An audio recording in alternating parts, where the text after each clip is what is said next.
What's going on, guys? I had a request to do a video on this knife. I think I've had it on camera before, but I have not done an in-depth video just on this knife. This is not going to be a review. This will be kind of a tabletop, what I consider more of a tabletop talk about this knife. I'm going to tell you some of the history to the best of my knowledge, give you some comparisons and tell you my thoughts on the knife overall. Let's start with, obviously you need to know what the knife is. This here is a Strider SJ75s, also known as the Baby Huey. This knife was made 9 or 10 years ago, to the best I can tell. I did own one from the original run, like I bought it when it came out from a retailer, and this is actually my second SJ75s. The first SJ75s I had, well, let me back up. The first run of SJ75s came in Ranger Green, which is this handle color, Coyote Brown, or Black G10. They all had hand ground blades, and they had this non-flamed titanium lock side with this milled pattern on there, which also carries down to the relief for the lock bar. The second run, I can't remember if those were hand ground or not. I'm sure somebody will add in for clarification down below. But I had the Coyote Brown originally, and I really just don't like that color. So I ended up selling it, and I was lucky enough to purchase another one, and here it is. Now, I'll kind of jump straight to it. Well, I'll cover this first, because the first thing you're probably thinking is, that is one unique looking knife to put it very nicely. And this is one of the first knives I ever looked at and then turned around and bought that I thought was ugly. But once I got it in hand, I realized that the ergonomics were much greater than the way it looked when I looked at it and how I envisioned it feeling in hand. So with that being said, I know you guys probably know I say I'm not a fan of the XM platform from Hinderer, and a lot of that has to do with blades that have this sweep at the back of the handle. I just feel like there is not enough contact with the palm of my hand. However, with this knife, I think because there is more of a swell down here at the bottom, which the XM does not have, and this swell also creates a position for my fingers to be locked in right here.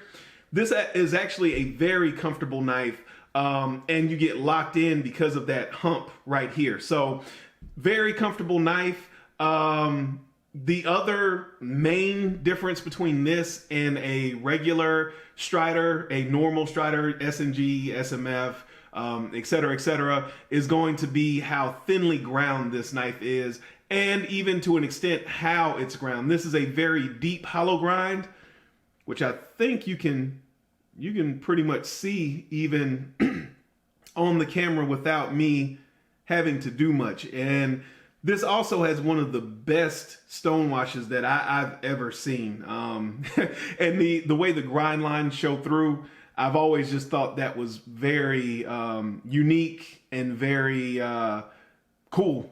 There's no other way to put it. But you can really see how the light bends here on that deep hollow grind. And that deep hollow grind creates a knife that is very thin behind the edge for production standards. I measured this off camera, and I was getting something in the ballpark of 14 thousandths behind the edge, which almost puts it in that category of what a lot of guys now want out of custom knives. But let's go ahead and measure this on camera. You can see here it's zeroed out, and we'll start at the tip. And you can see here at the tip it is 14.5 thousandths. Here, more towards the belly of the knife, you can see it's 13 and a half thousandths. And down here by the heel of the knife,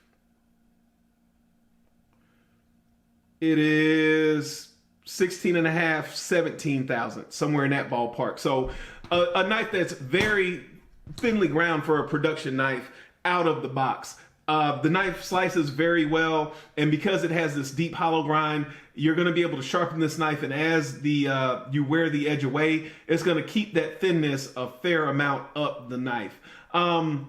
One of the other design features that I did not mention, and I'm kind of backtracking now, is, and this is one of the hand ground versions, you can see here what they call the dragon spine. You can see all of that hand file work. You can see all of the file work here. Also, one of the things that was unique to these knives back, like I said, 9-10 years ago, you can see the relief to the lock bar here. And this also was one of the first knives that they started putting out with this flatter lockup geometry, straighter lockup geometry. You know, back years ago, there was the more of a lock geometry where the tang of the blade looked like this, and you know, people complained about it, and they ended up changing it, long story short, to something more similar to this in the long run. But this knife is a very interesting knife. The other thing that I'll point out, if you haven't noticed, is there are only 2 screws holding this entire knife together. The pivot screw and this screw here for the handle, which also doubles as the clip screw. A lot of knife makers that I've talked to over the years, independent of this knife, actually nothing to do with this knife, they'll tell you the fewer parts you have, the harder it is to put together a knife that is well done, good fit and finish, etc., because everything, all the tolerances have to be pretty exact. With that said, let's look at the centering of the blade here. You can see it's pretty centered. Maybe it's off a hair to the right, but it's pretty centered. So again, it's very smooth. It's pretty centered. There's no lock stick. There's no blade play or anything like that in any direction. It's just a all around very good knife. It reminds you more of a Spyderco than it does of a Strider, but very unique knife you don't see every day. They also made these as mixed Strider customs. And they're also, that second run, there were some that I believe they had, no, I know they had black oxide coated blades or treated blades, and they also had flame titanium lock side. So they did do a few different configurations. However, the numbers of these knives are relatively small. Don't ask me how many. I'm not sure. You'd have to ask someone else. But for comparison, this is in SNG, so you can see here what an SNG would look like next to the SJ75s, aka Baby Huey. And if we slide this over, you can see this here is an Endura, so you can kind of get a feeling for how it stacks up against the Endura.